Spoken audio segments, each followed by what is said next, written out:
Hello everybody, Petro here. If you're like me, the kids are home because schools and daycares are closed. So I wanted to go through a quick and easy science experiment we could do with the kids to talk about germination.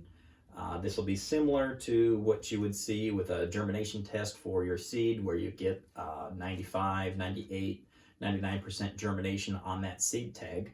It's a very simple test. It does not take very much in the way of resources or time. And it's something that can give them something to do every day to maintain a little bit of structure. How in depth you want to get with this depends on you, it depends on your kids and their level. I'll show you how to do a germination test, both a warm and a cold test with two crops. The crops are going to depend on what you have on hand.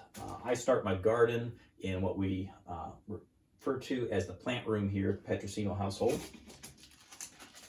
And I've got things like lettuce, I've got tomatoes, I've got peppers, all sorts of crops that you could utilize. If you've just got corn and soybeans, you can go ahead and do corn and soybeans. I'm using corn and green beans for this video just because I have a lot on hand. Just remember, if you are breaking open a bag to do this, you've opened the bag, it's not returnable after that point, so just keep that in mind. But it's a very simple test. You'll need a couple supplies. You'll need some Ziploc bags. You'll need some paper towel. If you can't find paper towel at the grocery store, you can go ahead and use a shop rag or a regular towel. You'll need seeds. I'm going to utilize, like I said, green beans and corn. Now, if you're utilizing treated seed, be sure you and the kids wear gloves. It's a pretty simple setup. What you're going to do is take your paper towel. You're going to fold it over several times to create a couple layers of paper towel to put the seed on. Once you have that folded up, you're going to soak the paper towel in water. For the warm germ, I use room temperature water, and you want the paper towel to be saturated but not soaking wet and dripping everywhere. So if you hold the paper towel up and you see that the water has been completely absorbed by the entire paper towel, you hold it up and it's just dripping at a very slow rate, that's a good range to be. If you're using large seed like I am, you want it to be a little wetter than you do if you're using small seed like tomatoes, peppers, that sort of thing. Once you have that paper towel wet, place the seeds on.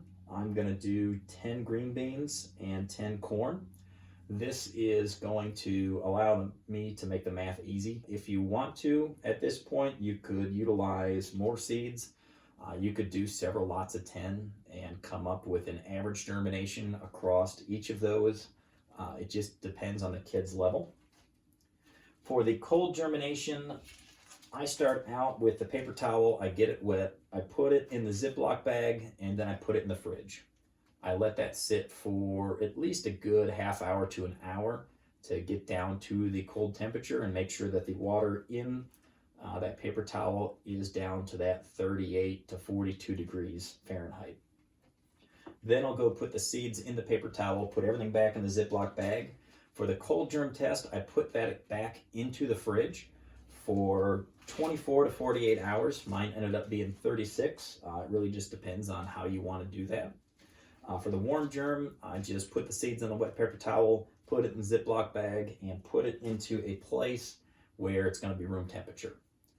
You can come back once a day. You could come back a couple times a day. You could come back once every couple days, or just come back after the 7 days is complete and take notes on how many seeds have germinated.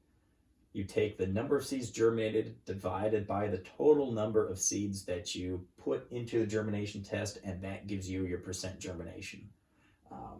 Some fun experiments that you could do if you have a crop like spinach or lettuce or broccoli that can germinate at colder temperatures than something like peppers. That would be a fun one to compare to see how that cold period really impacts those.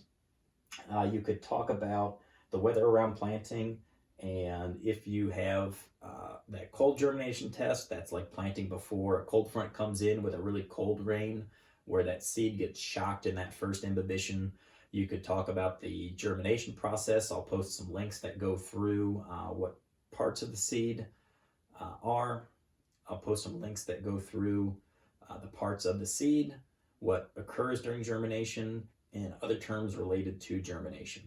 So you can take this as far as you want to. It could be a quick and simple test. It could be something that gives the kids some structure throughout the week. It's something that can keep the kids occupied. Be sure to keep an eye on my Facebook page, my YouTube channel. I've got some more videos coming out on fertility, on weed management in this oddball year. A few videos on things like top dressing wheat, all sorts of fun stuff that we like to think about this time of year. Thank you for listening, and I hope you have a great week.